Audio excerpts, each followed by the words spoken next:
নমস্কার, good morning এক্সপ্রেসে আপনাদের সকলকে স্বাগত। সঙ্গে নিয়ে আমি রানু, আর আমার সাথে আছে আমার সহকর্মী Aditya. Good morning Aditya. Good morning Ranu, good morning Express নিউজের সকল দর্শককে।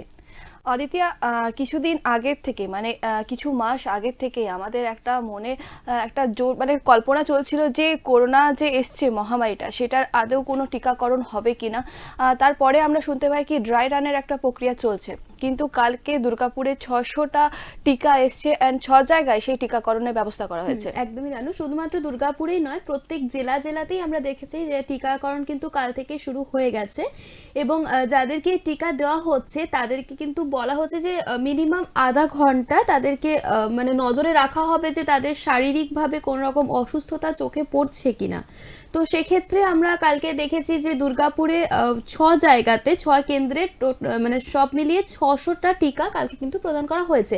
তো এখনো পর্যন্ত দুর্গাপুর থেকে সেরকম কোনো খবর আমাদের কাছে উঠে আসেনি যে কেউ অসুস্থ হয়েছে বা কারো শারীরিক কোনো মানে সমস্যার সৃষ্টি হয়েছে। প্রথমে তো স্বাস্থ্য বিভাগে তাদেরকে টিকা দেওয়া হবে, তারপরে সাধারণ মানুষের কাছে টিকা পৌঁছে যাবে। এমনকি তুমি যেটা বললে তাদেরকে পর্যবেক্ষণে রাখা হবে, সেজন্য 30 মিনিট তাদেরকে রাখা হচ্ছে হসপিটালে। দেখা হবে তাদের মধ্যে কোনো অসুস্থতা বোধ কিছু তারা ফিল করছে কিনা। একদমই।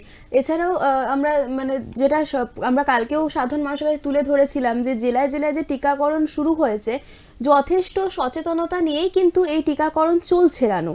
তো আমরা সবসময়তেই চেষ্টা করছি যে সাধারণ মানুষের কাছে সবটা তুলে ধরার, যে কীভাবে মানে যাতে সাধারণ মানুষ ভয় না পায়। কারণ আমরা জানি যে টিকাকরণ আসার পর থেকে আগে এটাই জানানো হয়েছে যে যারা জরুরি কাজের সঙ্গে যুক্ত, জরুরি পরিষেবার সাথে যুক্ত, তাদেরকেই কিন্তু সবার আগে টিকাটা দেওয়া হবে। দুর্গাপুরে সেরকম কোনো খবর আসেনি কোনো মানুষ অসুস্থ বোধ করছে বা কিছু, বা কিন্তু অন্যদিকে যদি আমরা দেখতে চাই, সেখানে কিন্তু একজন নার্স অসুস্থ বোধ করছিলেন, তিনি অজ্ঞান হয়ে যায়, এই খবরটা আসে।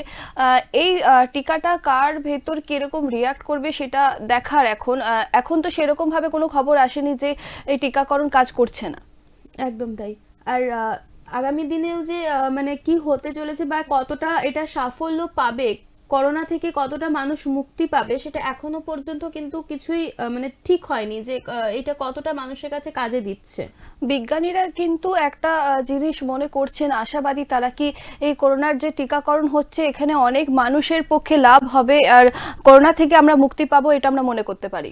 একদম রানু, এটা যেমন একটা সাধারণ মানুষের চিন্তাও, সাধারণ মানুষও কোনো জায়গাতে হয়তো এটা চিন্তা করেছে যে আমরা এত দিন ধরে প্রায় 1 বছরের বেশি আমরা যে মহামারীকে সঙ্গে নিয়ে চলছি, তার একটা সমাপ্তি হয়তো খুব সহজেই ঘটতে চলেছে। কিন্তু আমাদের এটা ভুললে একেবারেই চলবে না যে সামনে বিধানসভা ভোট, আর এই বিধানসভা ভোটকে কেন্দ্র করে কিন্তু ইতিমধ্যেই টিকাকরণের মধ্যে একটা রাজনৈতিক তরজা বা রাজনৈতিক পারদ কিন্তু চড়ে গেছে। একদমই আমরা দেখেছি যে শুভেন্দু অধিকারী মানে কটাক্ষ করে মুখ্যমন্ত্রী মমতা বন্দ্যোপাধ্যায়কে কটাক্ষ করে বলেছিলেন যে যেমন মুখ্যমন্ত্রী মমতা বন্দ্যোপাধ্যায় কন্যাশ্রী, কিষাণশ্রী সবকিছু সৃষ্টি করেছে, সেরকম আবার টিকাশ্রী না নামকরণ করে দেয়। এবং তার পাশাপাশি আমরা এটাও দেখেছি যে বলা হয়েছে যে আগে তৃণমূল কর্মীদেরকে এই টিকা দেওয়া হবে। তো এখনো পর্যন্ত আমাদের চোখের সামনে সেরকম কোনো খবর অবশ্যই উঠে আসেনি যে তৃণমূল কর্মীকে বা বিজেপি কর্মীকে আগে টিকাকরণ দেওয়া হচ্ছে।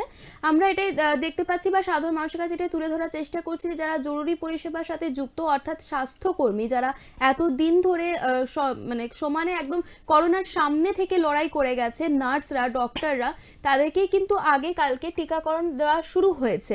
এবার আগামী দিনে কি হতে চলেছে সেটা কিন্তু এখন থেকে আমরা কেউই বলতে পারি না রানু। তুমি যেটা বললে অদিতিয়া, কি সবকিছু জিনিস নিয়ে এখন যেন একটা রাজনৈতিক পরিস্থিতি তৈরি হচ্ছে। মানে আমরা টিকার ক্ষেত্রেও দেখেছি যে একটা রাজনৈতিক পরিস্থিতি তৈরি হচ্ছে, এমনকি সবকিছু একটা সভা হচ্ছে তো তার পাল্টা সভা হচ্ছে। এখন বলা যেতে পারে কি রাজনৈতিক পরিস্থিতি অনেকটাই উত্তপ্ত। বিধানসভা ভোটের আগে যত ভোট এগিয়ে আসছে তত যেন রাজনৈতিক পরিস্থিতি ততটা উত্তপ্ত হয়ে উঠছে। তুমি যেটা বললে যে টিকার ব্যাপারে, যে এখানেও মুখ্যমন্ত্রীকে কটাক্ষ করে বলা হয় তিনি টিকাশ্রী একটা দেওয়া হবে, সেক্ষেত্রে কিন্তু আমরা দেখতে পাই না কি তৃণমূল কর্মীদের আগে দেওয়া হচ্ছে বা বিজেপি কর্মীদের।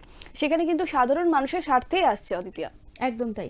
আর এছাড়াও তুমি আমরা যে কথাটা বলছিলাম, তুমি যেটা এখন আমাকে বললে সভা বা পাল্টা সভা, তো যে কোনো ভোটই হোক, সেটা বিধানসভা ভোট হোক বা পঞ্চায়েত ভোট হোক, দল ভাঙনের একটা হিড়িক কিন্তু অল্প বিস্তর পরেই, যে কোনো ভোটের আগে দল ভাঙনের একটা হিড়িক অল্প বিস্তর পরে, কিন্তু বিধানসভা নির্বাচনের আগে যবে থেকে অমিত শাহের হাত ধরে শুভেন্দু অধিকারী বিজেপিতে যোগদান করেছেন, তবে থেকে যেন তৃণমূলে একটা বড়সড় ভাঙন সৃষ্টি হয়েছে।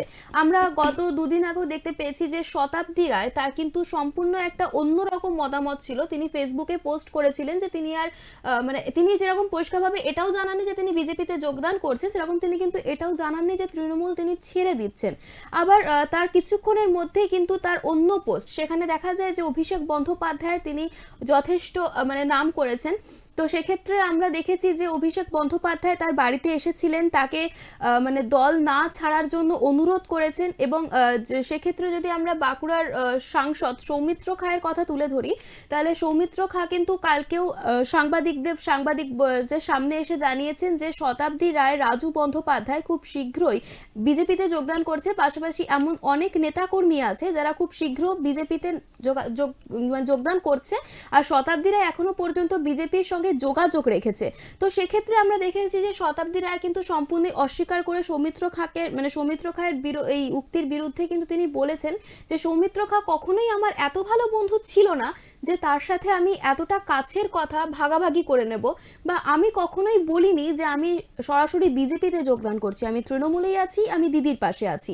একদমই তাই। একটা টুইটকে ঘিরে একটা জল্পনা সৃষ্টি হয়েছিল, সেখানে তিনি বলেন কি তিনি দিল্লি যাচ্ছেন। তো সেখানে মানুষরা মনে করেন কি এখানে কি তার বিজেপিতে যোগদান করার কোনো সম্ভাবনা আছে। তারপরে যখন তাকে জিজ্ঞেস করা হয় আপনি কি বিজেপিতে যোগদান করছেন, তিনি বলছেন এখনো সেরকম কোনো চিন্তা ভাবনা তিনি করেননি। এটাও বলেছিলেন যে আমি দিল্লিতে যাচ্ছি, দিল্লিতে গিয়ে আমার অমিত শাহের সঙ্গে দেখা হতেই পারে, এই বক্তব্যও কিন্তু তিনি রেখেছিলেন। তো সেখানে মনে করা যাচ্ছিল যে তার বিজেপিতে যোগদান করার কিছু সম্ভাবনা আছে। তারপরে কিন্তু তিনি বেসুরো হন, একেবারেই পাল্টা সুর তার মুখ থেকে শোনা যায়। সেখান থেকে আমরা দেখতে পারি কি এখন তো দল ভাঙনের একটা হিড়িক চলছে, অনেকে তৃণমূল ছেড়ে বিজেপিতে যোগদান করছে, আর সভা ঘিরেও যেন বোমাবাজি সবকিছু একটা হচ্ছে। সেখানে আমরা একটা মালদারও একটা আমরা সভা দেখতে পাই, সেখানে একটা মালদা সভাকে ঘিরেও কিন্তু বোমাবাজি হয়। একদম তাই, শুধু বোমাবাজি নয়, সেখানে কিন্তু অনেকে আহত হয়েছে এবং আশঙ্কাজনক অবস্থাতেও কিন্তু একজনকে মালদা মেডিকেল কলেজ হাসপাতালে ভর্তি করা হয়েছে ইতিমধ্যেই। তো আমরা এটা কিন্তু বলা হচ্ছে যে তৃণমূলের গোষ্ঠী কোন্দল। তো আমরা বরাবরই দেখে এসেছি যে যেখানেই তৃণমূলের কোনো সমস্যা হচ্ছে, তাদের পার্টি অফিস ভেঙে দেওয়া হচ্ছে বা সাইকেল পুড়িয়ে দেওয়া হচ্ছে, বাইক পুড়িয়ে দেওয়া হচ্ছে, সেক্ষেত্রে কিন্তু তারা বলছে যে এটা বিরোধী দল করছে, অর্থাৎ বিজেপি বা গেরুয়া শিবির করছে। আবার যদি বিজেপির সাথে এরকম কোনো ঘটনা ঘটে, তাহলে তারা কিন্তু বলছে যেটা তৃণমূল আশ্রিত দুষ্কৃতীরা করছে। কিন্তু এক্ষেত্রে মালদা যেটা তুমি বলে, এক্ষেত্রে কিন্তু প্রকাশ্যে তৃণমূলের গোষ্ঠী কন্দলটাই আমাদের চোখের সামনে ভেসে এসেছে। পুরাতন তৃণমূল বা নতুন তৃণমূল যারা যোগদান করছে তাদেরকে ঘিরেই যেন একটা গোষ্ঠী কন্দল হচ্ছে, আর সেখানে সাধারণ মানুষ বেশ কয়েকজন আহত হয়, তাদের মালদা হসপিটালে নিয়ে গিয়ে ভর্তি করা হয়। সেখানে কিন্তু একটা প্রশ্ন উঠেই আসছে কি এই গোষ্ঠী কন্দলের জেরে সাধারণ মানুষ কিন্তু এই মাঝখানে পড়ে যাচ্ছে। অদিতিয়া, একদম বিধানসভা মানে এখন থেকেই এতটা গোষ্ঠী কোন্দল বা এখন থেকেই এতটা যে মানে বিরোধী দলের সঙ্গে যে আমরা বিরোধী দলের সঙ্গে যে আমরা কোন্দল দেখতে পাচ্ছি, এর ফলে যখন বিধানসভার এখন অবধি নির্দেশিকা জারি হয়নি যে কবে বিধানসভা ভোটটা আসছে, কিন্তু আমার মনে হয় যে বিধানসভা ভোটটা যখন আরো এগিয়ে আসবে তত যেন আরো বেশি উত্তপ্ত বা সরগরম হয়ে উঠছে পরিস্থিতি। একদমই তাই। যত বিধানসভার ভোট আসছে তত আমরা দেখতে পাচ্ছি সব কিছু জিনিস নিয়ে যেন একটা রাজনৈতিক পরিস্থিতি তৈরি হচ্ছে। মানে কেউ যদি কোনো রকম কোনো দুয়ারে সরকার থেকে শুরু করে বা কোনো স্বাস্থ্যসাথী কার্ড থেকে শুরু করে, সেটাও যেন পাল্টা কটাক্ষ আমাদের সামনে এসছে। অদিতিয়া, স্বাস্থ্যসাথী কার্ড নিয়ে যেটা তুমি বললে রানু, যেটা আমরা গত দুদিন আগেও আলোচনা করেছিলাম যে এই যে স্বাস্থ্যসাথী কার্ডের ফর্ম ফিল আপ করা হয়েছিল, তো সেক্ষেত্রে কিন্তু মুখ্যমন্ত্রী মমতা বন্দ্যোপাধ্যায় বারবারই বলেছেন যে এই স্বাস্থ্যসাথী কার্ড সম্পূর্ণ সাধারণ মানুষের জন্য, এখানে এমন কোনো বাধ্যবাধকতা নেই যে বিজেপির লোক স্বাস্থ্যসাথীর কার্ড ফর্ম ফিল আপ মানে স্বাস্থ্যসাথী ফর্ম ফিল আপ করতে পারবে না। আমরা দেখেছি মুখ্যমন্ত্রী মমতা বন্দ্যোপাধ্যায় লাইনে দাঁড়িয়ে স্বাস্থ্যসাথী কার্ড নিয়েছেন এবং তারপরে কিন্তু দিলীপ ঘোষও লাইনে দাঁড়িয়ে স্বাস্থ্যসাথী কার্ড নিয়েছেন। এছাড়া উত্তর 24 পরগনার এক বিজেপি কর্মী, তিনিও কিন্তু নিজের মা, বোন, বাবাকে নিয়ে লাইনে দাঁড়িয়ে স্বাস্থ্যসাথী কার্ড নিয়েছেন। তো এর বিষয়ে কিন্তু মুখ্যমন্ত্রী মমতা বন্দ্যোপাধ্যায় বরাবরই বলে এসেছে যে মানে সাধারণ মানুষের কাজের জন্য সেখানে কোনো দল বা সেখানে কোনো নেতা দেখা হবে না। কিন্তু সেক্ষেত্রে আমরা যেমন একটা স্বাস্থ্যসাথী কার্ডের ভালো দিক দেখতে পেয়েছি যে অনেক মানুষ যারা হঠাৎ করেই হয়তো তাদের খুব দরকার পড়েছে এই স্বাস্থ্যসাথী কার্ডের, তারা কিন্তু প্রশাসনের খুব সাহায্যে এবং খুব তাড়াতাড়ি তাদেরকে স্বাস্থ্যসাথী কার্ডের ব্যবস্থা করে দেওয়া হয়েছে। এটা যেমন একটা ভালো দিক রানু, ঠিক সেই রকমই আমরা দেখতে পেয়েছি যে এই স্বাস্থ্যসাথী কার্ডের ফর্ম যেটা মানে সম্পূর্ণ মানে তৈরি করে ফিল আপ করে যেটা সাধারণ মানুষ জমা দিয়েছিল, সেই ফর্ম কিন্তু ড্রেনে পড়ে থাকতে দেখা গেছে, ডাস্টবিনে পড়ে থাকতে দেখা গেছে। এমনকি এমনও অনেক খবর আমাদের চোখের সামনে উঠে এসেছে যে হয়তো স্বাস্থ্যসাথী কার্ড নিয়ে কেউ মানে হাসপাতালে গেছে চিকিৎসা করাতে, সেক্ষেত্রে তাকে বলা হয়েছে যে তোমার স্বাস্থ্যসাথী কার্ডে এমন মানে আর পরিমাণ নেই, টাকার পরিমাণটা এতটা নেই যে সেখানে তোমার চিকিৎসা করা যাবে। তো যেমন একটা এটার ভালো দিক আমাদের চোখের সামনে এসেছে, সেরকম একটা খারাপ দিকও কিন্তু আমাদের চোখের সামনে বরাবরই উঠে এসেছে রানু। একদমই তাই। এটাও দেখা গেছে কি আশঙ্কাজনক অবস্থায় যদি কোনো সাধারণ মানুষ হসপিটালে যাচ্ছে তখন তাকে বলা হচ্ছে তার নামের ভুল, তার বয়সের ভুল আসছে, তো তখন সে কিভাবে চিকিৎসা করবে, সে একটা প্রশ্ন তুলছে প্রশাসনের ওপর যে যদি সে অসুস্থ হয় বা তার বাড়ির কোনো লোক অসুস্থ হয় তখন তার দায়িত্ব কে নেবে। একদম এই জিনিসগুলো আমাদের সামনে উঠে আসছে। যেমন ভালো একটা দিকও উঠে আসছে কি স্বাস্থ্যসাথী কার্ড থেকে অনেকে হেল্প পাচ্ছে, আবার এদিকেও দেখা যাচ্ছে কি নামের ভুল, এই জিনিসটা বারবার উঠে আসছে অদিতিয়া। একদম। এখন মানে স্বাস্থ্যসাথী কার্ড যে দুয়ারে সরকার মমতা বন্দ্যোপাধ্যায়ের যেটা হয়েছে যে 10 বছরের তারা কি কাজ করেছে তার একটা রিপোর্ট কার্ড তৈরি করা হচ্ছিল এবং সেটা সাধারণ মানুষের সামনে তুলে ধরা হচ্ছিল। তো সেক্ষেত্রেও কিন্তু আমরা দেখেছি যে শুভেন্দু অধিকারী বিজেপিতে যোগদানের পর মমতা বন্দ্যোপাধ্যায়কে কটাক্ষ করে বলেছেন যে 10 বছরে তারা কি কি খারাপ কাজ করেছে, কি কি তোলাবাজি করেছে সেটা সাধারণ মানুষের কাছে তুলে ধরা হোক। তো 10 বছর ধরে কল্যাণ বন্দ্যোপাধ্যায়কে আমরা দেখেছি শুভেন্দু অধিকারীকে কটাক্ষ করে বলতে যে 10 বছর তো দলে আপনিও ছিলেন, তো 10 বছর আপনি কি করেছেন। যে ক্ষেত্রে শুভেন্দু অধিকারী অভিষেক বন্দ্যোপাধ্যায়কে তোলাবাজ ভাইপো হাটাও বলে একটা স্লোগান দিয়েছিলেন অমিত শাহের সভা থেকে, সেই তার পাল্টা উত্তরে কিন্তু অভিষেক বন্দ্যোপাধ্যায় এটাও বলেছিলেন শুভেন্দু অধিকারীকে যে তোলাবাজ আপনি, 10 বছর ধরে তোলাবাজিটা আপনি করেছেন। তো এরকম একটা কটাক্ষ বা পাল্টা কটাক্ষ আমরা প্রায় প্রত্যেক দিনই আমাদের চোখের সামনে দেখতে পাচ্ছি, প্রত্যেক দিনই আমাদের নিউজ এক্সপ্রেস নিউজের ক্যামেরায় কোথাও না কোথাও বন্দী হচ্ছে। তো এর পাশাপাশি যে গোষ্ঠী কোন্দলের কথা তুমি বলছিলে, তৃণমূলের গোষ্ঠী কোন্দল, আমরা বরাবরই দেখে এসেছি যে গোষ্ঠী কোন্দল বলতে আমরা দেখেছি ঘাসফুল শিবিরে বা তৃণমূলে, কিন্তু বিধানসভা ভোটের আগে এই যে একটা দল বদলের হিড়িক পড়েছে চারিদিক জুড়ে এবং শুভেন্দু অধিকারী দল ছাড়ার পরেই যে তৃণমূলে একটা বড়সড় ভাঙন ধরেছে সেটা কিন্তু আমরা সহজেই সকলেই বুঝতে পারছি। তো সেক্ষেত্রে কিন্তু আমরা দেখতে পাচ্ছি বিজেপির মধ্যেও একটা গোষ্ঠী কোন্দলের সৃষ্টি ইতিমধ্যেই হয়ে গেছে। তো এটা কোনো জায়গাতে হয়তো নব্য বা পুরাতনের যে একটা মানে একটা মনের দিক থেকে একটা যে মিলন বা একটা তাদেরকে মেনে নেওয়া, পুরাতনরা নব্যদেরকে যে মেনে নেওয়া, এটা হয়তো কোনো একটা জায়গাতে বাধা পাচ্ছে রানু, যার কারণেই হয়তো এই বিজেপির গোষ্ঠী কোন্দলটা আমাদের চোখের সামনে আসছে প্রত্যহ। তো আমরা যদি সেদিকে নজর রাখি তো পুরাতন যে কর্মীরা আছে তাদের একটাই বক্তব্য, তাদের একটাই দাবি যে এতদিন ধরে যারা তাদের শত্রু হিসেবে তাদেরকে চোখে দেখেছে বা হয়তো অনেক ক্ষতি তাদের করেছে, অনেক মার খেতে হয়েছে সেই কর্মীদের কাছে, আজকে তারা দলে এলে তাদেরকে কিভাবে মেনে নেওয়া হবে। দল ভেঙে অদিতিয়া একদমই তুমি ঠিক বলেছো যে দল ভাঙার সময় শুভেন্দু অধিকারী যখন দল ত্যাগ করে তখন কিন্তু দলের একটা ভাঙন ঘটে। সেখানে শুভেন্দু অধিকারী যখন দল ত্যাগ করে তখন অনেকেই দাদার অনুগামী বলে কিন্তু দল ত্যাগ করে।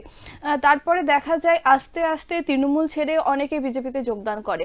তখন বলা হয় কি তৃণমূল দুষ্কৃতীরাই কিন্তু একটা কটাক্ষ করে বিজেপি, তৃণমূল দুষ্কৃতীদের জন্যই কিন্তু এই দল ভাঙনের প্রক্রিয়াটা তৃণমূলই শুরু করেছিল।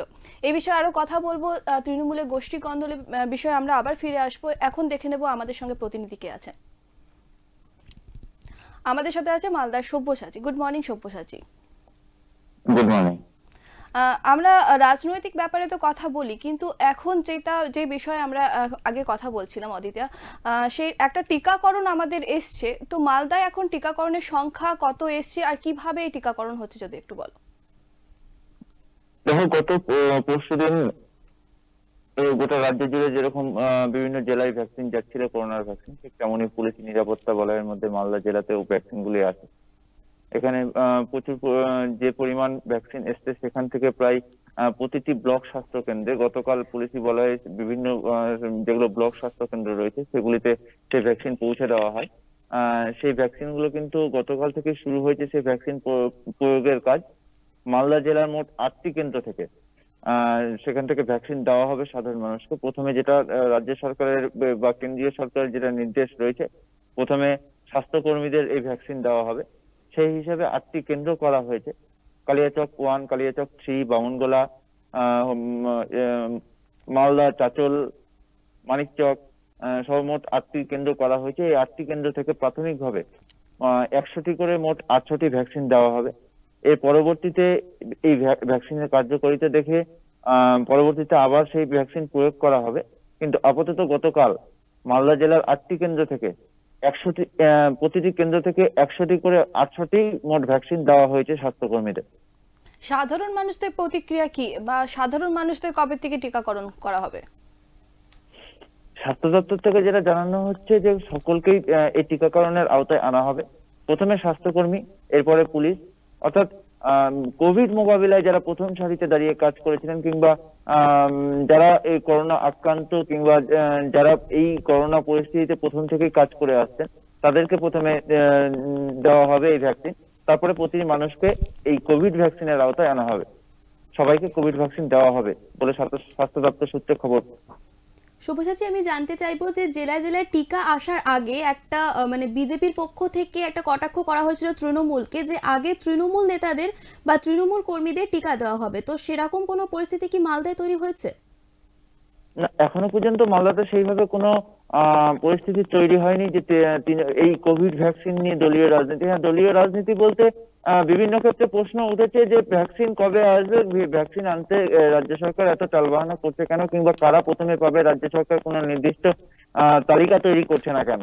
কিন্তু রাজ্য সরকার যেদিনই ঘোষণা করা হয়েছে যে প্রথমে স্বাস্থ্যকর্মীরা পাবে, এরপরে যারা প্রথম সারির যোদ্ধা অর্থাৎ পুলিশ এবং বিভিন্ন যারা রাস্তায় কোভিড পরিস্থিতি থেকেই বিভিন্ন মানুষের দরবারে ঘুরে বেরিয়েছে, রাস্তায় রাস্তায় থেকেছে, তারাই এই টিকা পাবে। পরবর্তীতে প্রত্যেকটা সাধারণ মানুষকে টিকার আওতায় আনা হবে। এরপর থেকে কিন্তু তেমন ভাবে কোনো এই টিকাকরণ নিয়ে কোনো রাজনৈতিক দলাদলি দেখা যায়নি। গতকাল তুমি আমাদেরকে যে একটা খবর দিয়েছিলে ইংলিশ বাজারে তৃণমূলের গোষ্ঠী কোন্দল, তো সেখানে মোট কতজন আহত হয়েছে? সেখানে এখনো পর্যন্ত মোট 2জন আহত হয়েছে, একজনের অবস্থা আশঙ্কাজনক রয়েছে। ঘটনার সূত্রপাত একটা জমি বিবাদ। সেই জমি বিবাদ নিয়ে নাকি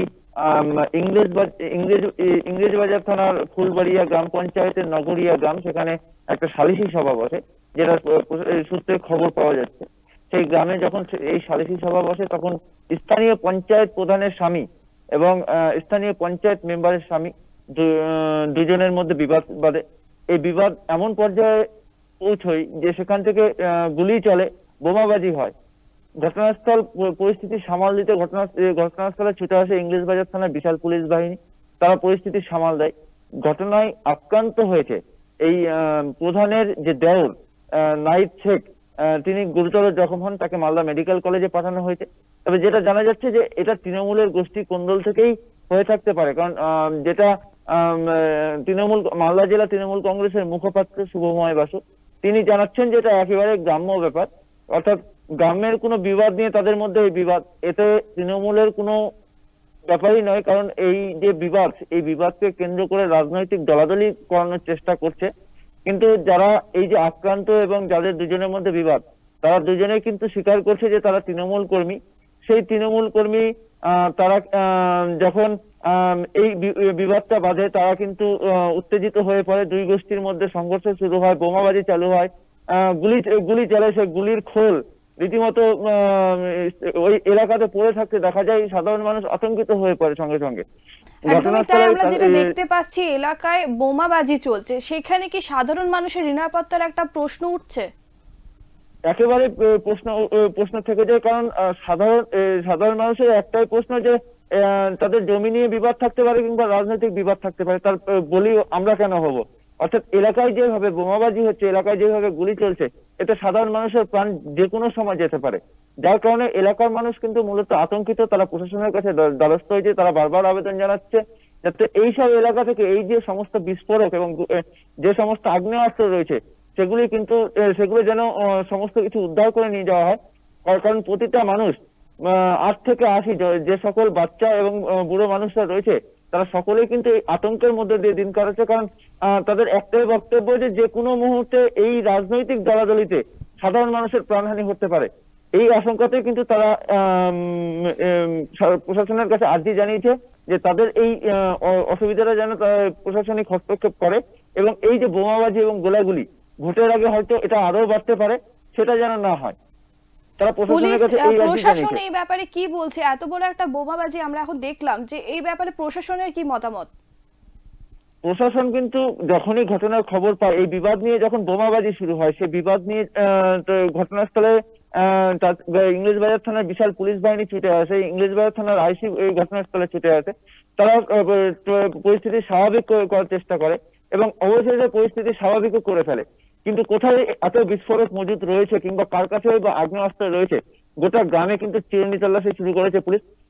একবারে বলা যেতে পারে যে যখনই এই ধরনের ঘটনা ঘটেছে, তারপর থেকে কিন্তু মালদা জেলা পুলিশ অত্যন্ত তৎপরতার সাথে কাজ করে চলেছে এবং আইডেন্টিফাই করার চেষ্টা করছে কারা এই ঘটনার সাথে যুক্ত, কারা এই গোলাগুলি এবং বিস্ফোরণ কাণ্ডের সাথে জড়িত, সমস্ত কিন্তু খতিয়ে দেখছে পুলিশ। যদিও এই ঘটনায় তৃণমূলের যে মুখপাত্র সে বলছে যে একদম গ্রাম্য ব্যাপার, সেই গ্রাম্য ব্যাপারের জন্য এটা হয়েছে, এখানে কোনো রাজনৈতিক রং নেই। তারা রাজনৈতিক ব্যাপারটাকে টেনে আনার চেষ্টা করছে। যদিও ভোট যতই এগিয়ে আসছে, এই যে তৃণমূলের যে গোষ্ঠী কোন্দল, এই ইস্যুগুলোকে কিন্তু কটাক্ষ করতে ছাড়ছে না বিজেপি। যেই মুহূর্তে তৃণমূলের গোষ্ঠী কোন্দল প্রকাশ্যে আসছে, ঠিক তার কিছুক্ষণ পরেই কিন্তু বিজেপির প্রতিক্রিয়া পাওয়া যাচ্ছে। এই যে জমিনীয় বিবাদ, বোমাবাজি, গুলি চললো, এখানে বিজেপির যে মালদা জেলার পর্যবেক্ষক রয়েছে শুভেন্দু সরকার, তিনি জানাচ্ছেন যে এই যে তাদের এই যে গোষ্ঠী কোন্দল, এটা সমস্ত জায়গায় রয়েছে, ক্রমশ এগুলি প্রকাশ্যে বেরিয়ে আসছে, কারণ বিধানসভা নির্বাচন সামনে আসছে। বিজেপির যে শুভেন্দু সরকারের যেটা দাবি, সেটা হচ্ছে যে এলাকার দুজনেই তো পঞ্চায়েত সদস্য, তাদের মধ্যে ভাগ বাটোয়ারা নিয়ে হয়তো এই বিবাদ হয়ে থাকতে পারে। এই গোষ্ঠী কন্দলটা কেন, মানে দল বদলের হিড়িক যে একটা চলছে আমরা দেখতে পাচ্ছি, দল বদলের জন্যই কি এই গোষ্ঠী কন্দল? না, যেটা জানা যাচ্ছে এই ক্ষেত্রে যে বিবাদ এবং এই যে বোমাবাজি, এক্ষেত্রে দেখা যাচ্ছে যে কোনো জমি বিবাদ, অর্থাৎ দুইজনের পঞ্চায়েত প্রধানের স্বামী এবং পঞ্চায়েত মেম্বারের স্বামী, তাদের দুজনের কোনো জমি নিয়ে এই বিবাদটা বাঁধে। এই বিবাদ থেকে দীর্ঘদিন আগে এই বিবাদ ছিল। এরপর গতকাল একটা সালিশি সভা বসে, সেই সালিশি সভায় কিন্তু রণক্ষেত্রের চেহারা নেয় ওই এলাকা, কারণ বিবাদে দুই গোষ্ঠীর মধ্যে একটা বিবাদ শুরু হয় সালিশি সভা থেকে। এই বিবাদ থেকেই তারপরে তারা হাতাহাতিতে জড়িয়ে পড়ে এবং এমন পর্যায়ে যায় যে রণক্ষেত্রের চেহারা নেই, সেখানে গুলি চলে এবং বোমাবাজিও হয়। অসংখ্য ধন্যবাদ সব্যসাচী, সঙ্গে থেকো।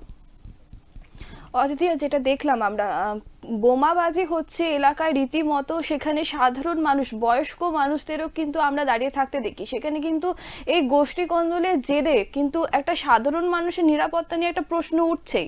একদমই তাই। একটা গোষ্ঠী কোন্দলই তুমি বলো বা বিরোধী পার্টির যে মধ্যেই, যে আমরা প্রথমে যেটা বলছিলাম যে বিরোধী পার্টির মধ্যেও যদি এই হাতাহাতি বা বোমাবাজি যেগুলো চলছে, সেগুলোর জন্য কোনো একটা জায়গাতে কিন্তু সাধারণ মানুষের নিরাপত্তাটা একেবারে নেই বললেই চলে। একদমই তাই। সেখানে কিন্তু অনেক জনকে আশঙ্কাজনক অবস্থায় হাসপাতালে ভর্তি করা হয়। তাদের রীতিমতো দেখছি কি ঢিল ছোড়া হচ্ছে বা বোমাবাজি করা হচ্ছে, সেখানে কিন্তু বয়স্ক মানুষদের দাঁড়িয়ে থাকতে আমরা দেখি। একটু আগে যেটা দেখলাম আমরা মালদার চিত্রটা। একদম রানু, আমরা গত দুদিন আগে একটা বিষয় নিয়ে আলোচনা করেছিলাম এবং সেই বিষয়ে আমরা আমাদের উত্তর 24 পরগনার যে প্রতিনিধি আছে তার সাথে কথাও বলেছিলাম। উত্তর 24 পরগনার মিনাখাতে বিজেপি কর্মীদের বাড়ি ভাঙচুরের একটা কিন্তু ঘটনা আমাদের চোখের সামনে উঠে এসেছিল, যে সেখানে বিজেপি কর্মীদের বাড়ি ভাঙচুর করা হচ্ছে। যদি সেটা বিরোধ করতে যায় মানুষ, তাহলে সেক্ষেত্রে কিন্তু মহিলাদের শ্লীলতাহানি করা হয়েছে, যার ফলে সেই গ্রাম থেকে বিজেপি কর্মী যারা আছে, মানে তাদেরকে এটাই বলা হয়েছিল তৃণমূলের পক্ষ থেকে যে তারা যে বিজেপি করছে এটাই তাদের সব থেকে বড় দোষ। তো সেক্ষেত্রে আমরা দেখেছিলাম যে যারা বিজেপি দলের সাথে যুক্ত বা যারা বিজেপি দলকে ভালোবেসে বিজেপি দলকে প্রত্যেক বছর ভোট দেয়, সেই সমস্ত মানুষরা কিন্তু গ্রাম ছেড়ে পালাচ্ছিল। এই ঘটনা আমাদের চোখের সামনে উঠে এসেছিল। অবশ্যই সেটা আমরা মানুষের সামনে তুলেও ধরেছিলাম।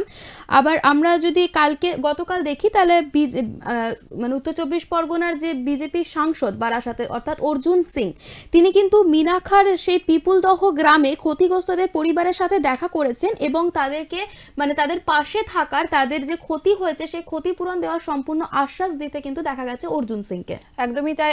যেখানে যেটা তুমি বললে সেখানে দেখা যাচ্ছিল যে ভয়ে অনেক মানুষ ঘর ছাড়া হয়েছে, তারা আর থাকতে চাইছে না বাড়িতে, এমনই একটা কোন্দল হয়েছিল তাদের মধ্যে, দ্বন্দ্ব হয়েছিল সেখানে, সাধারণ মানুষকে অত্যাচার করা হয়েছিল, মেয়েদের শ্লীলতাহানি করা হয়েছিল বলে তারা কিন্তু ঘর ছাড়া হয়েছে অদিতিয়া। আর সেখানে কিন্তু বারবার একটা জিনিসই উঠে আসছে কি বিজেপি বা তৃণমূল যে কোনো হোক, সেখানে কিন্তু নারীদের প্রতি অত্যাচারটা যেন একটু বেশি বেড়ে যাচ্ছে গোষ্ঠী কন্দলের জেরে। একদম তাই। আর এক্ষেত্রে যদি আমরা একটু অন্য দিকে চোখ রাখি, অর্থাৎ আমরা যদি একটু কলকাতার দিকে চোখ রাখি, তাহলে আমরা দেখতে পাবো যে কলকাতাতে প্রায় প্রত্যেক দিন কলকাতার কোথাও না কোথাও কিন্তু আগুন দেখতে মানে আগুন ধরে যাচ্ছে বা অগ্নিকাণ্ড ঘটছে, এরকম কিন্তু বারবার আমাদের চোখের সামনে উঠে আসছে। যেমন আমরা প্রথমে দেখেছিলাম বসিরহাটে একটা আগুনের ঘটনা ঘটেছিল, তো আবারও গতকাল কিন্তু আমরা দেখেছি অগ্নিকাণ্ড, বাড়িতে সিলিন্ডার ফেটে গিয়ে একটা অগ্নিকাণ্ড কলকাতায় দেখতে পাওয়া গেছে। তো সেক্ষেত্রে প্রশাসন কি ভূমিকা পালন করছে সেটা কিন্তু আমাদের কাছে একেবারেই ধোঁয়াশা। কারণ আমরা যখন দেখেছিলাম যে কলকাতাতে প্রথম যখন আগুন ধরে, তো তখন কিন্তু প্রচুর মানুষের মানে প্রচুর সাধারণ মানুষের যারা রাস্তায় থাকে, যাদের নিজেদের আশ্রয় বলতে সেরকম কিছু নেই, বা তারা এমনিতেও যারা অনেকটাই কষ্টের মধ্যে দিয়ে দিন যাপন করে, তাদের কিন্তু অনেক ক্ষতি হয়েছিল। একদমই তাই। ফুটপাতে যারা থাকে বা যাদের ওইটুকু আশ্রয়, মাথা গোজার আশ্রয়, সেইটুকু যেন ওই অগ্নিকাণ্ডে চলে যায়। পর মানে আমরা যেটা দেখতে পাচ্ছি কি কলকাতায় এক একটা জায়গার পর এক একটা জায়গায় আগুন হচ্ছে। কেন এই জিনিসটা হচ্ছে বারবার, বা প্রশাসন কেন এই দিকে কোনো নজর দিচ্ছে না, সেই বিষয়ে কিন্তু একটা প্রশ্ন উঠছে অদিতি। একদমই তাই। প্রথমেই যেদিনকে বাগবাজারে আগুন ধরে সেদিনকে কিন্তু তার পরের দিনকে আমরা দেখেছিলাম যে মুখ্যমন্ত্রী মমতা বন্দ্যোপাধ্যায় সেখানে উপস্থিত হয়েছিলেন এবং তিনি কিন্তু বলেছিলেন যে যাদের ক্ষতি হয়েছে বা যারা ক্ষতিগ্রস্ত তাদেরকে কিন্তু ক্ষতির একটা মানে আর্থিক সাহায্য মুখ্যমন্ত্রী করবেন। কিন্তু সেই রাত্রেই আবার দেখা গেল যে নিউ টাউনে এক ভয়াবহ অগ্নিকাণ্ড। তো এক্ষেত্রে কিন্তু বারবার মানুষের মনে একটা প্রশ্ন জাগছে যে অগ্নিকাণ্ড কি কারণে, এটাও কি কোনোভাবে রাজনৈতিক কোনো পরিস্থিতি, বা এটাও কি রাজনৈতিক কোনো নেতাকর্মীদের দ্বারা করা হচ্ছে? তো এই যে একটা বারবার যে কোনো বিষয়, যেটা আমরা আগে বলছিলাম, যে কোনো বিষয় সেটা সামান্য থেকে হোক বা বড় কোনো ঘটনা ঘটুক, সব ক্ষেত্রে কিন্তু একটা রাজনৈতিক মানে ব্যাপার বা একটা রাজনৈতিক তরজা কিন্তু বারবার আমাদের চোখের সামনে আসছে। খবর যেটা আমাদের সামনে এসেছিল অদিতিয়া, যে অগ্নিকাণ্ডটা হয়েছিল সেখানে কিন্তু মমতা বন্দ্যোপাধ্যায় পরে গিয়ে তাদের সাথে দেখা করেন, কিন্তু আগে থেকে যাদের আশ্রয় নেই, তারা যারা ফুটপাতে থাকছে, তাদের বাচ্চারা, যেসব ছোট ছোট বাচ্চারা আছে ওখানে, তাদেরও কিন্তু একটা ক্ষতিগ্রস্ত হওয়ার সম্ভাবনা ছিল। তারা কিন্তু সবকিছু হারিয়েই ফুটপাতে আছে। সেখান থেকে বারবার কেন অগ্নিকাণ্ড হচ্ছে সেটা একটু প্রশাসনের নজর দেওয়া উচিত। আমরা দেখেছি গতকালও যে আগুনের ঘটনা কলকাতাতে ঘটেছে, সিলিন্ডার ফেটে গিয়ে আগুন, সেখানে কিন্তু দমকলে তৎক্ষণাৎ খবর দেওয়া হলেও দমকল আসতে দেরি করার কারণেই কিন্তু প্রচুর মানুষের ক্ষতি হয়েছে। একদম পাশাপাশি দুটি বাড়িতে আগুন ছড়িয়ে পড়ে, যেটা আমাদের কাছে খবর এসেছিল। সে বিষয়ে তো আমরা কথা বলবো অদিতিয়া। এখন দেখে নেব আমাদের সাথে প্রতিনিধি কে আছেন। আমাদের সাথে আসছে নদিয়া থেকে প্রসেনজিৎ বিশ্বাস। Good morning Prosenjit. Good morning. পাশাপাশি জানাই আমাদের দর্শকবৃন্দদেরকেও সুপ্রভাত। যে বিষয়ে আমরা কথা বলছিলাম একটু আগে প্রসেনজিৎ, কি সব জায়গায় আমরা দেখতে পাচ্ছি একটা টিকাকরণের ব্যবস্থা হয়েছে, এখন নদিয়ায় কিভাবে টিকাকরণ হচ্ছে যদি একটু বলো। প্রথমত গতকাল থেকে শুরু হয়েছে নদিয়া জেলা জুড়েই এই টিকাকরণ। মূলত 10টা কেন্দ্র করা হয়েছে। সেই কেন্দ্র থেকে যাদের নাম আগে থেকে নির্ধারিত থাকছে, অর্থাৎ লিখিত থাকছে, এবং প্রথমত যাদেরকে দেওয়া হচ্ছে তারা সবাই কিন্তু স্বাস্থ্যকর্মী, এবং পরবর্তীতে যাদের দেওয়া হবে স্বাস্থ্যকর্মী প্লাস যারা জরুরি বিভাগের সঙ্গে জড়িত, পরিষেবার সঙ্গে জড়িত, তাদেরকেই প্রথমত এই টিকাকরণ করা হচ্ছে। এবং এই টিকাকরণের নিয়মাবলী রয়েছে যে মূলত টিকাকরণ কিন্তু প্রথম একটা টিকা নিলেই কিন্তু তার মানে টিকাকরণ সম্পূর্ণ হলো না, প্রায় এক মাস পর আবার আরেকটি টিকাকরণ নিতে হবে। এবং যেটা জানানো হচ্ছে যে ঠিক 14 দিন পর থেকে কিন্তু বডি মানে শরীরে অ্যান্টিবডি তৈরি হবে বা ইমিউনিটি পাওয়ার বাড়বে। তো এই দিক থেকে দেখতে গেলে নদিয়ায় গতকাল প্রত্যেকটা ক্যাম্পে প্রায় 100 জন করে, অর্থাৎ প্রতিদিন প্রায় 1000 জন স্বাস্থ্যকর্মীকে টিকাকরণ করা হবে। এবং গত দিনও সেই নিয়ম মেনেই কিন্তু 100 জন করে 10টা ক্যাম্পে প্রায় 1000 জনকেই টিকাকরণ করা হলো। মূলত এই টিকাকরণ নিয়ে অনেকের মধ্যে কিন্তু একটা আতঙ্ক ভয় সৃষ্টি হচ্ছে, কিন্তু সেই দিক থেকে আমাদেরকে জানালেন কৃষ্ণনগর সদর হাসপাতালের ইনচার্জ। তিনি বললেন যে টিকাকরণ নিয়ে কোনো ভয়ের কারণ নেই, কারণ এই টিকাকরণ নিয়ে কোনো অসুবিধা বা কোনো যে সংক্রমণ ঘটার যে ভয়টা মানুষ খাচ্ছিলেন সেটা কিন্তু নয়। তিনি আরো দাবি করলেন যে প্রত্যেককেই টিকাকরণ নিয়ে আগামী দিন আমাদের সমাজটাকে কিন্তু করোনা মুক্ত করতে হবে। তো সেই একদমই দিকে তাই, আতঙ্কিত হওয়ার একটা খবর উঠে আসছে, অনেকে ভয়ে টিকাকরণ করতে চাইছে না। সেই ক্ষেত্রে নদিয়ার মানে কি যারা স্বাস্থ্য বিভাগের কর্মীরা টিকা নিয়েছেন তাদের কোনো অসুস্থ হওয়ার খবর উঠে আসছে? হ্যাঁ, একদমই তাই। প্রশ্নটা যদি আরেকবার বলেন। যারা স্বাস্থ্য বিভাগের কর্মীরা টিকা নিয়েছেন তাদের কি কোনো অসুস্থ হওয়ার খবর উঠে আসছে প্রসেনজিৎ? না, মূলত তেমন কোনো অসুস্থ হয়নি, তবে এনআরএস থেকে একটা ঘটনা কালকে আমাদের চোখে পড়েছিল সংবাদ মাধ্যমের মাধ্যমে, যে ওখানে এক নার্সকে টিকাকরণ করা হয়েছিল। সেই টিকাকরণে কিন্তু অসুস্থ বোধ করেছিলেন এবং তাকে সঙ্গে সঙ্গে হসপিটালাইজড করা হয়েছে।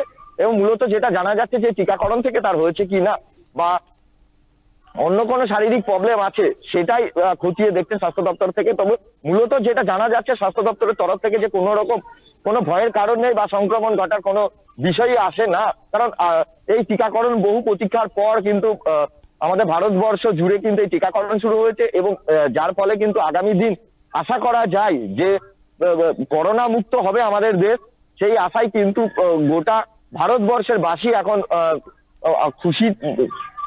সাধারণ মানুষের জন্য কতগুলো টিকা এসছে যদি বলো, আর এই সাধারণ মানুষকে কবে থেকে টিকা দেওয়া শুরু হবে? দেখুন, পর্যায়ক্রমে স্বাস্থ্যকর্মীদের দেওয়ার পর কিন্তু সাধারণ মানুষকে দেওয়া হবে এমনটাই স্বাস্থ্য দপ্তর থেকে জানানো হয়েছে।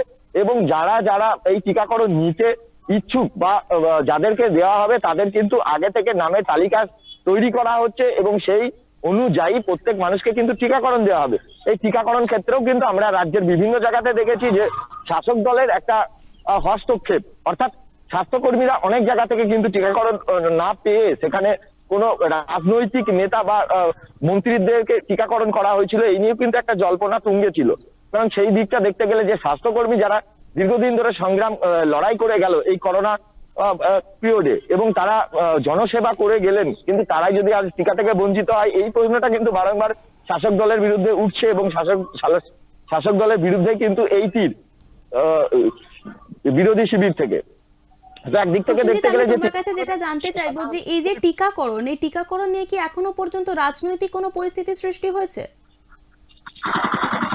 মূলত যেটা আমি বলে রাখি যে এই মুহূর্তে কিন্তু নদিয়া জেলায় কোনো রাজনৈতিক কারণ বা কোনো রাজনৈতিক যে হস্তক্ষেপ এটা লক্ষ্য করা যায়নি। তবে মূলত যে আগামী দিন টিকাকরণ হবে সেটা সরকারিভাবে এবং প্রত্যেকের জন্যই।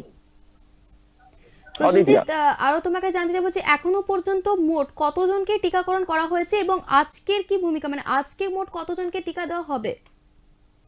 মূলত প্রত্যেকটা নদিয়া জেলা জুড়ে টোটাল 10টা সেন্টার করা হয়েছে। এই 10টা কেন্দ্রে প্রত্যেকটা কেন্দ্রতেই 100 জন করে স্বাস্থ্যকর্মী টিকাকরণ করা হবে এবং 100 জন করে প্রত্যেক দিন প্রত্যেকটা সেন্টার থেকে দিলে প্রতিদিন মোট 1000 জনকে টিকাকরণ করবেন। তো এই মতো এই প্রসেসেই কিন্তু তারা স্বাস্থ্য দপ্তর থেকে নদিয়া জেলার যে পদক্ষেপ নিয়েছে সেই পদক্ষেপ অনুযায়ী চলছে এবং আগামী দিন কিন্তু এই সংখ্যাটাও বাড়বে, পাশাপাশি কিন্তু টিকাকরণের যে কেন্দ্র সেই কেন্দ্রের সংখ্যাও বাড়বে। মহামারীর পর আমরা এই যে ড্রাই রানের একটা প্রক্রিয়া চললো, তারপরে টিকাকরণ এলো, এরপরে এত মানে নদিয়াতে এখন সাধারণ মানুষের কি প্রতিক্রিয়া? দেখুন, উচ্ছ্বাসিত মানুষ, কারণ আনন্দ একটা লক্ষ্য করাই যায়, কারণ বিগত দিন যেভাবে মানুষের জীবনে চলার পথে বাধার সৃষ্টি হয়েছিল এই মারণ ভাইরাস করোনা, কারণ দেখতে গেলে হবে এই করোনা ভাইরাসের ফলে কিন্তু লকডাউন, তার ফলে কিন্তু টোটাল জীবনযাত্রার মান বা জীবনযাত্রার চিত্র কিন্তু থেমে গেছিল, অর্থাৎ কর্মহীন হয়ে পড়েছিলেন অনেকেই, কারণ একে অপরের সঙ্গে দূরত্ব বজায় থেকে শুরু করে বিভিন্ন কাজকর্মের ক্ষেত্রে বাধা ছিল, দীর্ঘ লকডাউন ছিল, তার ফলে কিন্তু কর্ম হারিয়েছিলেন বহু মানুষ। কিন্তু সেই দিক থেকে দেখতে গেলে এখন যে পরিস্থিতি বা এই যে সরকারিভাবে যে টিকাকরণ শুরু হয়েছে এবং যে ভ্যাকসিন আমাদের স্বাস্থ্য দপ্তরের তরফ থেকে আনা হয়েছে, এই ভ্যাকসিন এর ফলে কিন্তু অনেকটাই এই রোগ বা যে করোনা ভাইরাস সেটা মুক্তি পাবে দেশ থেকে, তা সেই আনন্দে কিন্তু তারা খুবই খুশি। কারণ আগামী দিন কাজের ক্ষেত্রে বা কর্মক্ষেত্রে কিন্তু সেই বাধাটা থাকবে না, যার জন্য কিন্তু তারা উচ্ছ্বাসিত এবং আনন্দিত। কারণ লক্ষ্য করা যায় অনেক মানুষ অনেক জীবিকা তারা যেসব কর্মের মাধ্যমে জীবিকা অর্জন করতেন বা সংগ্রহ করতেন, সেই কর্মগুলো কিন্তু তাদের চলে গেছিল। কিন্তু এই করোনা টিকা আসার ফলে কিন্তু আবার নতুন করে বিভিন্ন কাজে কর্মে এবং স্বাধীনভাবে মানুষ ঘুরতে পারবে, সেই সেই সেই আশাতেই কিন্তু অনেকটাই খুশি গোটা নদিয়া জেলাবাসী। অসংখ্য ধন্যবাদ প্রসেনজিৎ, সঙ্গে থেকো। অদিতিয়া, যেটা আমরা দেখলাম কি জেলায় জেলায় ড্রাই রানের পর এখন টিকাকরণের প্রক্রিয়া শুরু হয়ে গেছে। যেরকম আমাদের দুর্গাপুরে 600টা টিকার ব্যবস্থা করা হয়েছে, 6টা কেন্দ্র করা হয়েছে, তার মধ্যে প্রত্যেক দিন 100টা করে টিকা দেওয়া হচ্ছে। গতকাল 6 কেন্দ্রে মোট 600টা টিকা দেওয়া হয়েছে। একদমই তাই। কোথায় কিভাবে টিকাকরণ হচ্ছে, কি ব্যবস্থা নেওয়া হচ্ছে, সেটার এক ঝলক আমরা একবার দেখে নেব। রানু, যেটা আমরা বলছিলাম যে বিজেপির যে একটা কটাক্ষ তৃণমূলের প্রতি আমরা দেখেছি যে টিকা আসলে প্রথমে তৃণমূল কর্মীরা টিকা পাবে। তো সেক্ষেত্রে যখন টিকা চলে এসেছে জেলায় জেলায়, আমরা যখন আমাদের প্রতিনিধিদের সাথে সেই বিষয়ে আলোচনা করছি, যেমন আমরা আমাদের মালদার প্রতিনিধির সাথে আলোচনা করলাম এবং তারপরেই আমরা আমাদের নদিয়ার প্রতিনিধির সাথে আলোচনা করলাম, এবং দুর্গাপুরের ছবিটা তো আমাদের কাছে খুবই স্পষ্ট।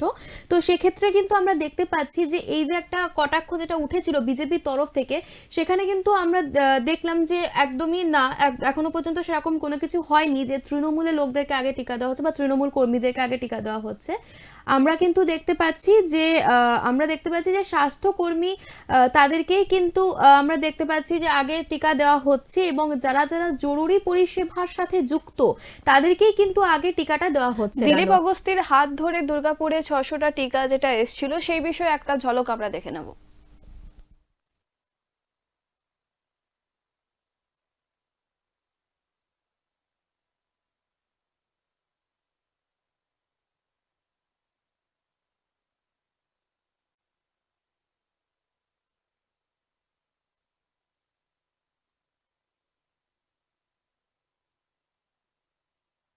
অতিরিক্ত সচেতনতার সাথে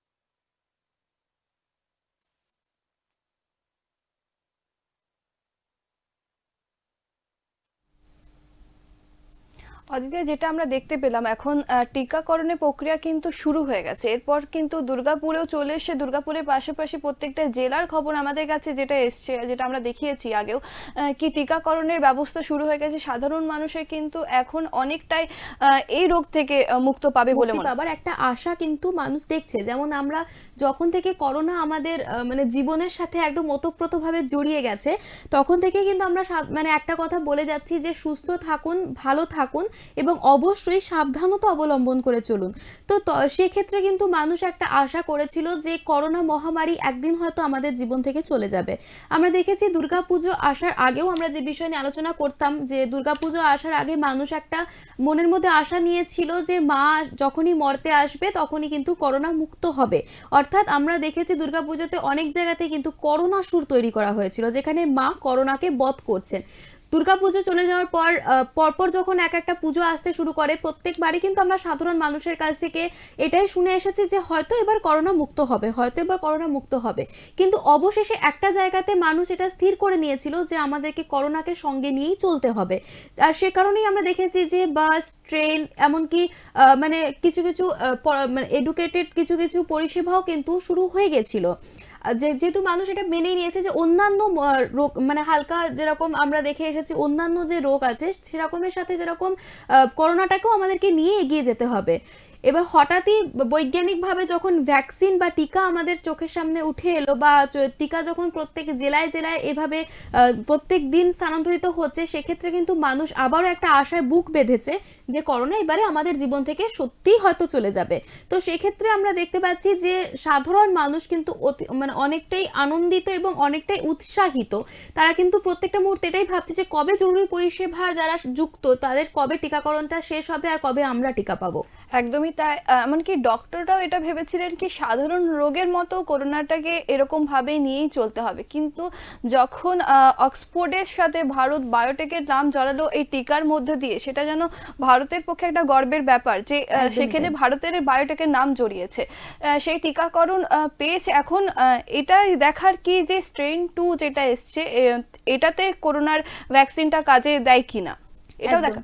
আর আমরা যেটা দেখলাম বা সাধারণ মানুষের সামনে যে আমরা ভিজুয়াল তুলে ধরলাম যে করোনা টিকাকরণ মানুষকে দেওয়া হচ্ছে, তো সেক্ষেত্রে কিন্তু আমরা প্রত্যেক জায়গাতেই দেখলাম, সেটা নদিয়াতেই বলো বা দুর্গাপুরেই বলো বা মালদায় বলো, আমরা কিন্তু প্রত্যেকটা জেলায় জেলাতেই দেখেছি যে অতিরিক্ত সচেতনতার সাথে, অতিরিক্ত মানে যত্নের সাথে কিন্তু সেই টিকাটা নিয়ে আসা হচ্ছে এবং সেই টিকা মানুষকে দেওয়া হচ্ছে। একদমই তাই। যে চিত্রটা আমরা দেখতে পাচ্ছি সেখানে সাধারণ মানুষ কিন্তু লাইন দিয়ে দাঁড়িয়েছেন টিকাকরণের জন্য। অনেকে ভয় পাচ্ছেন যে এই টিকাটা আদৌ তাদের প্রতি কোনো ক্ষতিকারক হবে কিনা, কিন্তু অনেকেই কিন্তু এই বিপদের মানে যদি ভাবছেন যদি কিছু হয় কিন্তু করোনা বিপদ থেকে তো মুক্ত পাবে। একদমই তাই। সেই মানে সেই একটা জীবনের একটা ঝুঁকি নিয়েই বলতে পারো, যে যখন মানে সাধারণ মানুষের কাছে একটা এটা উঠে এসেছে যে করোনা থেকে মুক্তি আমাদের চাই। তো করোনা নিয়ে যেমন মানুষের একদম প্রথম আমরা দেখেছিলাম যে একটা ভয় বা একটা আতঙ্ক মানুষের মধ্যে সৃষ্টি হয়েছিল যে করোনা হলে কি হবে, বা আমরা দেখেছি যে যাদের প্রকৃত করোনা হয়েছে তারা কিন্তু যথেষ্টই মানে শারীরিক দিক থেকে কিন্তু তাদের নানান রকমের পরিণতি কিন্তু দেখা গেছে, পার্শ্ব প্রতিক্রিয়া অনেক কিছু দেখা গেছে অদিতিয়া। আমরা দেখেছি যে কারোর লিভারের সমস্যা হয়েছে, তো কারোর হার্টের সমস্যা হয়েছে। আমরা অনেক নিজেদের মানুষকেও কিন্তু হারিয়েছি এই মহামারীর শুধু জেরে। পার্শ্ব প্রতিক্রিয়া কি, কত মানুষ কাজ হারিয়েছে এই করোনার জেরে। কেন কি যারা বাইরে গিয়ে কাজ করতো তাদের সেই কাজটাও বন্ধ হয়ে গিয়েছিল, কেন কি অনেক কিছু আমরা বন্ধ, স্কুল কলেজ থেকে শুরু করে সবকিছু তখন বন্ধের মুখে। এখন যেন সেখান থেকে আমরা একটু আনন্দে ফিরছি, কেন কি যে করোনার টিকা এসছে। শুধু কাজ বললেই অনেকটা ছোট করে বলা হবে রানু। আমার মনে হয় যে অনেক মানুষ তার নিজেদের লোককে হারিয়েছে, অনেক মানুষ প্রাণ হারিয়েছে। আমরা দেখেছি যে করোনার সময়তে যখন হঠাৎ করেই সবকিছু বন্ধ হয়ে যায়, হঠাৎ করেই লকডাউন হয়ে যায়, তখন পরিযায়ী শ্রমিকরা কিন্তু নিজে পায়ে হেঁটে বাড়ি ফিরছিলেন।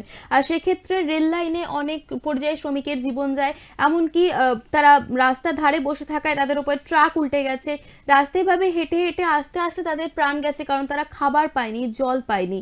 তো সেক্ষেত্রে আমরা এখন কিন্তু মানুষ একটা স্বস্তির নিঃশ্বাস ফেলছে যে হ্যাঁ, করোনা এবারে আমাদের জীবন থেকে হয়তো অনেকটাই চলে যাবে। তো সেক্ষেত্রে আমরা যেটা দেখতে পাচ্ছি, জরুরি পরিষেবার সাথে যারা যুক্ত তাদের টিকাকরণ সমাপ্ত হলেই সাধারণ মানুষের জন্য কিন্তু এই টিকাকরণের ব্যবস্থা অবশ্যই করা হয়েছে। স্বস্তির আশ্বাস তো সবাই দেখছে, কিন্তু মাঝখানে যখন তুমি যে কথাটা বললে কি অনেক মানুষ প্রাণ হারিয়েছিলেন, সেখানে কিন্তু আস্তে আস্তে মধ্যবিত্তরাও কোথাও একটা যেন মারা পড়ছিল। কেন কি তারা বাইরে গিয়ে না পারছিল কাজ করতে, না তারা মানে খাবারটাও তাদের সেরকম ভাবে জুটতো না। যারা বাইরে কাজ করতো বা প্রাইভেট সেক্টরগুলো বন্ধের মুখে পড়েছিল তখন। একদমই তাই। আমরা বারবার আমাদের সেটা সাধারণ মানুষের কাছে তুলে ধরার চেষ্টা করেছি যে মানুষ কিরকম কি পরিস্থিতির মধ্যে দিয়ে যাচ্ছে, বা কিরকম যেমন ধরো যে কোনো জায়গাতে তুমি শুধু প্রাইভেট সেক্টর বলেই নয়, আমরা এমনও দেখেছি যে অনেক যেখানে গভর্নমেন্ট সেক্টরেও যাদের হয়তো অনেকটা হাই রেঞ্জের স্যালারি ছিল, সেক্ষেত্রেও কিন্তু অনেকটা স্যালারি কমিয়ে দেওয়া হয়েছে, যার জন্য বারবার কিন্তু সাধারণ মানুষ বিক্ষোভ করেছে, বারবার ডেপুটেশন জমা দেওয়া হয়েছে। এমনকি অনেক স্বাস্থ্যকর্মী যারা মানে একেবারে গ্রাউন্ড লেভেলে নেমে, মানে যারা একেবারে মানে যারা একেবারে গ্রাউন্ডে নেমে কাজ করে এসেছে, মানে ডক্টর পুলিশ ছাড়াও যারা আমাদের সচেতনতামূলক কাজ করেছে, যারা সবসময়তে চেষ্টা করেছে কিভাবে পরিষ্কার রাখা যায় পরিবেশকে, তাদের কিন্তু অনেকের কাজ হারাতে হয়েছে। একদমই তাই। আর সেক্ষেত্রে যেন একটা স্বস্তির আশ্বাস ফেলছে এই টিকাকরণ, যাতে মানুষ এই টিকা পাবে আর তারা যেন আগামী দিনে করোনা মুক্ত হবে। অদিতিয়া, একদম তাই রানু। আমাদের টিকাকরণের সাথে আপাতত কোনো রকম রাজনৈতিক তরজা আমরা কোথাও থেকে দেখতে পেলাম না। তো আগামী দিনে কি হতে চলেছে সেটা এখনো অবধি আমাদের কাছে অপরিষ্কার। আর যদি রাজনৈতিকের একেবারে গোড়াতে আমরা কি কথা বলি, তাহলে এটাই বলবো যে বিধানসভার ভোট যতদিন না আসছে বা বিধানসভার মানে রেজাল্ট যতদিন না আসছে ততদিন আমরা কিন্তু বুঝতে পারছি না যে কোন দল আদতে আবার আসতে চলেছে, গেরুয়া শিবির নাকি ঘাসফুল শিবির। একদমই তাই। এখন এটাই দেখার বিধানসভা ভোটের সময় এরপরে কি হয়, কেন কি এখন তো রাজনৈতিক পরিস্থিতি এখন অনেকটাই উত্তপ্ত। এখন আমাদের এটা যদি আমরা যেটা আলোচনা করছিলাম যে এখন হয়তো শীতকাল, কিন্তু রাজনৈতিক পরিস্থিতি এখন অনেকটাই বেশি উত্তপ্ত হয়ে আছে। আর সেক্ষেত্রে আমরা তো রাজনৈতিক খবরাখবর আপনাদের কাছে এনেই দেব। এখন আমাদের সময় একদম শেষের মুখে হয়ে এসছে। সকলে সুস্থ থাকবেন, ভালো থাকবেন। নমস্কার। নমস্কার।